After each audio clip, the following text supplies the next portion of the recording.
How to access your email account from DirectAdmin. You will learn 2 ways to access your email account from DirectAdmin in this tutorial. Let's start. We assume you have already logged into your DirectAdmin account. In the Email Manager section, click Email Accounts.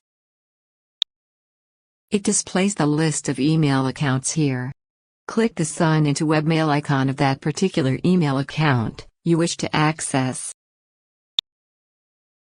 Your browser may prompt you to allow a pop-up window. Confirm it, and you will get redirected to this page of Webmail. From here you can use your email account. Now let's go back to the main page of DirectAdmin, and learn the second method, to access email accounts. Scroll down to the Extra Features section, and click Webmail Round Cube. Now enter the username and password of your email account, and click Login.